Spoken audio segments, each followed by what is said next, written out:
I want to be clear. There is a level of randomness to life that we can never predict. There will be that person who is a quote unquote good person who suddenly breaks bad, as the phrase goes. There will be that random thing that happens that we can never prepare for. So we should never take that, out of our thinking. But everything that I've heard, everything that we've said, all you have to do is just change the names and you have the same playbook as 9/11. So who was this guy? FBI identified, again, his name is Shamsud Din-Jabbar as the suspect. Now deceased. He was a U.S. citizen and a Right. former military person. I mean, is this surprising to you? No, it's not surprising because I gotta be kind of careful here because I don't want to go into what somebody might say is full conspiracy mode. At the same time, I really want the audience out here to think about this. Usually, whenever we talk about terror activities, we always use the word radicalized. Okay, well, here is a normal person. Now, he could be a normal American citizen, normal Jordanian citizen, normal Spanish citizen, you name it, but they somehow become radicalized. And there's never any explanation about what does radicalized actually mean. And how is it that we have millions and millions of people who can be devout, whether it is in their faith, their political ideas, or otherwise, and they never decide to do anything like drive a car through a crowd of people or crash a plane into a building. And yet, somehow, we have these incidents that take place, and the U.S. government, with all the surveillance that goes on, and notice, they're surveilling us right now, and they say, oh, well, it was a terror cell. What the heck have they been doing all this time? And with all of our money that they've been taking, this means lives, and there needs to be an explanation, not just about what happened, but about what the government is doing and isn't doing and what they're willing to admit to. Absolutely. Absolutely. He was ex-military, 42-year-old U.S. citizen from Texas. While Islam is being mentioned again, right, just like 9/11, and I'm Christian, I don't have any relationship to Islam, but it's always notable that seems to play a role in all terror attacks. This is not someone who grew up in a Muslim country, so that's important to remember. Right. I mean, he grew up here. Right. So, I mean, when does this radicalization, if that's what you want to call it, occur? Yeah, that's right. That's what you gotta answer the question here. And again, that's why I want to understand, to the extent that we're ever going to be able to find out from this government, what is really behind this. Mm-hmm. And look at it in a larger context. Look at the guy who tried to kill President Trump in Pennsylvania.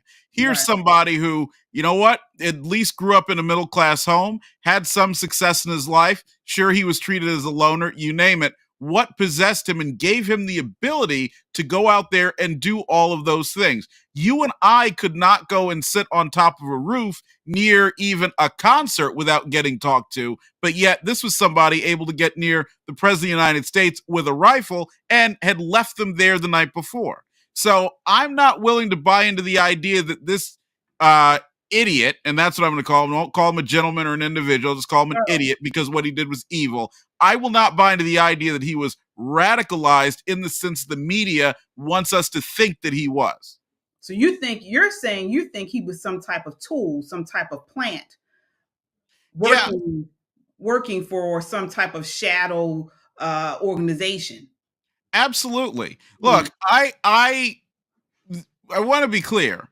There is a level of randomness to life that we can never predict.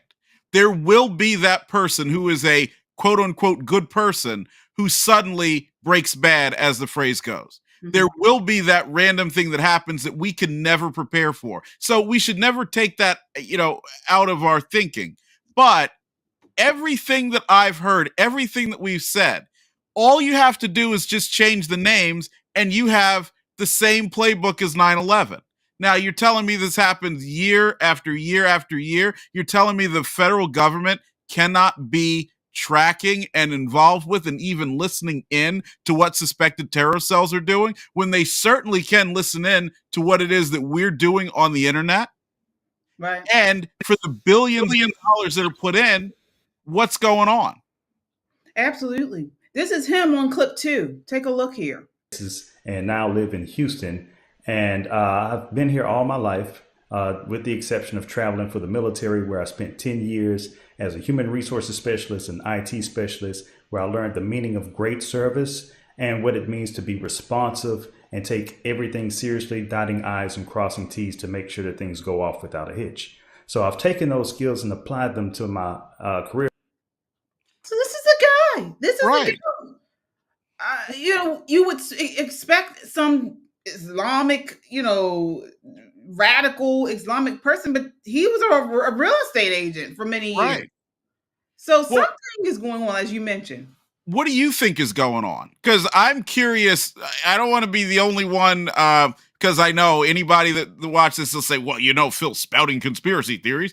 But what do you say? What do you think when you see this? Well, I think that a couple of things. I'm also on the conspiracy end, but not where you're going. I think that this guy was some tool for some shadow organization or institution, deep state.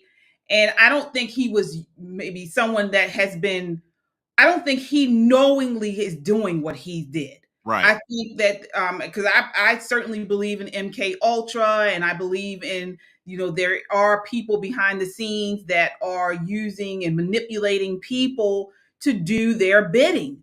Yeah. So I think this is all part of some large master plan, and then that's orchestrated not just with individual cells that he may be part of.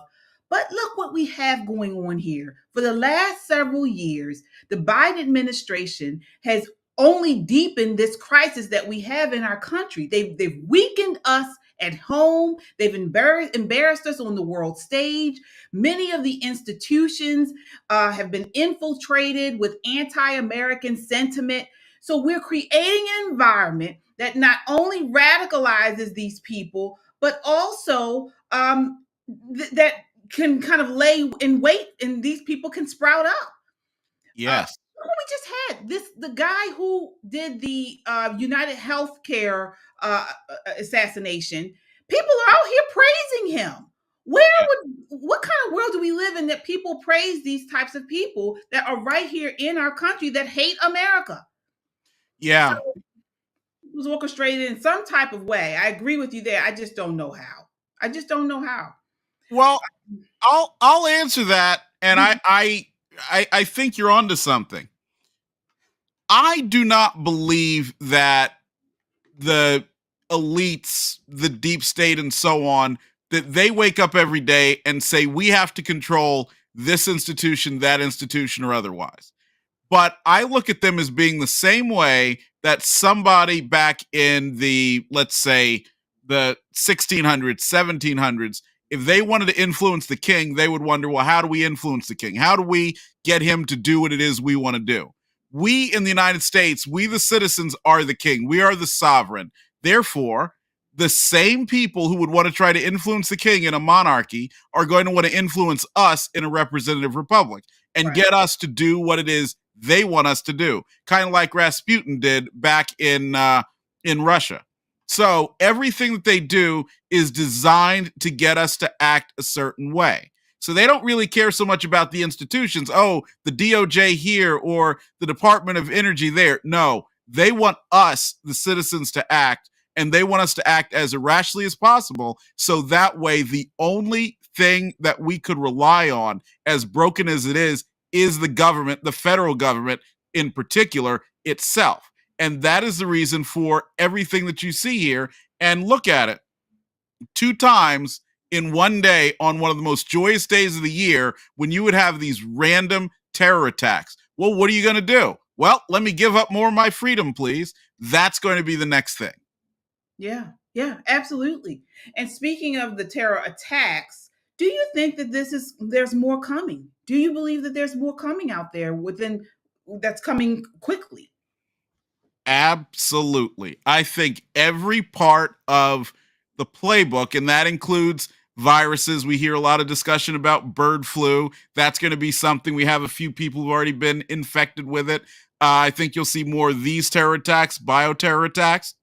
I think you will see more efforts to disrupt the financial markets and put that into a turmoil, because the one thing the election showed in 2024 and in the full year plus leading up to it is that more Americans are willing to be skeptical of their government and of the institutions that we look at, such as Hollywood. I don't mean government institutions, but Hollywood and so on. And so once we start to question that, that means their control actually starts to loosen and they have a problem. Absolutely. Yeah, I agree 100%. Now, when we talk about this coordinated attack, or let's say we go on what we're saying and there's something behind this, there may be some type of shadow organization that has coordinated this. So then what role does ISIS, does Al Qaeda play in it? Are they coordinating, do you believe, with these entities here in the United States? You know, I'm not yet at the point where I'm willing to say yes. Mhm. In the spirit of question everything, I really want to understand what is behind the creation of these organizations in the first place. We in the West, we turn on the TV, we turn on the news, whether we were talking about and going way back into the 1980s, organizations like the Islamic Jihad, Hamas, of course, later on the Taliban, ISIS, and so on, everyone that gets created. How do they get created? What sustains them? How is it they're able, keep in mind, with very little in the way of money and resources to acquire weaponry? How are they able to actually play on the world stage? Think about that. You and I are on a platform where you have several 100,000, close to 1 million followers, right?